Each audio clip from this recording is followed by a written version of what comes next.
So guys, welcome to VRDNation. This video is all about backtesting, right? So we will learn what is backtesting, why is it done, how is it done, what are the advantages of backtesting and what are the limitations of backtesting, right? So anything and everything that you need to know about backtesting, you can learn from this video. So let's start with the basic question that what is backtesting, right? Backtesting hoti kya hai? So backtesting, as the name indicates, means back and testing, means you take an idea or a strategy and you test it backwards on, let's say, 2 years of data or 3 years of data or 10 years of data to see whether your idea would have made you money or not. So let's say, for example, you have been watching the stock of Reliance for a long time, that whenever the stock trades above the 20 and 50-day moving average, it can easily go up by 5% or 10%, right? So you know that this seems like a good idea. But is this observation good enough for you to take a trade on Reliance? No, right? Because you need to have a proof that this idea will work most of the time. So what you can do is you can backtest this idea, right? And if the results are good, meaning that majority of the time the idea worked in the past, you can be confident and you can say that indeed it is a good strategy. But if the results are not good, then what we can do is you can go back and modify the strategy, maybe kind of play around with it. Or at some point you can say that, what, it's not really that great of an idea and you probably will move on to some better ideas. So the advantages of doing backtesting is, number one thing is that you get the objective truth, right? In Hindi, as they say, doodh ka doodh, pani ka pani. So a lot of times what happens is that, we tend to get biased towards our ideas, right? So we see something, it works a couple of times, we tend to get a little carried away. We feel that, this is a great strategy.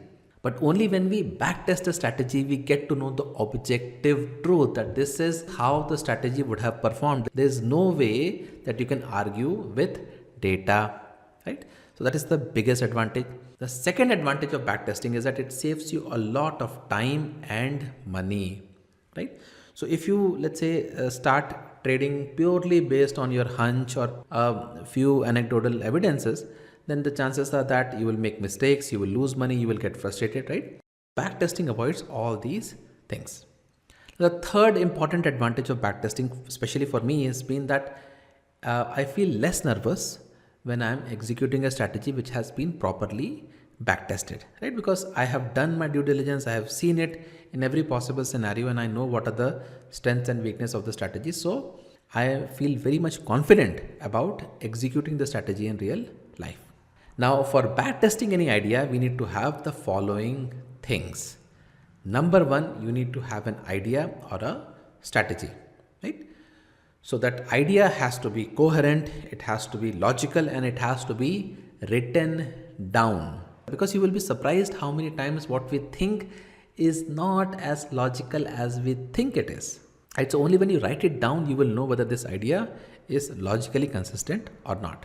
Now, along with that, you need to have entry signals of taking a trade, you need to have exit signals for taking the trade, and you need to have parameters for all of these things, right? So for moving average, for Bollinger Bands, for RSI, you need to know what those parameters are so that you can play around with them in backtesting to find out which of those parameter settings will give you the best result. The second thing that you need to have is data, right? So the data has to be accurate, the data has to be clean, it has to be from the right source, and it also need to be of the right granularity. What does it mean? Well, let's say your strategy works on a 5-minute time frame. Right? Let's say it's an intraday strategy, you're testing it out for a 5-minute time frame, but the data that you got is on a daily time frame. Right? That is not going to work. Similarly, if your strategy is on a 5-minute time frame and your data is, let's say, on a tick by tick level, let's say per second level, that is also not going to work. So you have to make sure that you have the right granularity of data. Now, the third thing that you need to have in your backtesting is KPIs, that is key performance indicators, right? So what will tell you that this is a good strategy or a bad strategy, right? So some of the common key performance indicators are the success rate or profit factor or drawdowns or cumulative profits and losses. So depending on what you are looking for, you need to know how to assess a strategy based on the backtested results. So now that let's say you have all this information that I talked about, now how do you actually backtest in real life? So backtesting can be done in two ways, non-programmatically or programmatically. Now, the non-programmatic way is for people with no programming background, no coding background, right? So those who cannot write elaborate programs to test their ideas. So for these people, there are some really great websites that provide intuitive interfaces where one can create and backtest their strategies. And some of those websites are given here. Now, another advantage of backtesting through this non-programmatic ways, through these websites, is that you don't need to worry about the data, right? Because these websites, they already have the data for the past several years and you just have to create your strategy and backtest it. Now, some of you might be wondering that already, if non-programmatic way is so good, then why would someone bother with a programmatic way of backtesting?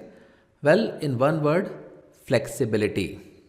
See, what happens is that all these websites are really great and they are a very good way to start backtesting. But as you go deeper and deeper in backtesting, you will realize that these websites are designed for masses and they may not necessarily give you the flexibility of backtesting based on the parameters that you want to use, right? So that's why I do backtesting through programmatic ways, because that gives me all the flexibility that I need to test my strategy on every possible dimension. And I use platforms such as AmiBroker or languages such as Python to backtest my ideas. So up until now, guys, we talked a lot about the good things about backtesting. Now let me talk about some of the limitations of backtesting. Now the biggest limitation of backtesting is that it looks backwards, not forward. Now what does it mean? It means that you can test an idea in the past and you can say that yes, the strategy would have worked great in 2023 or 2022, but that doesn't necessarily tell you whether the strategy would work in 2025 or 2027. Why? Because the market conditions keep changing, right?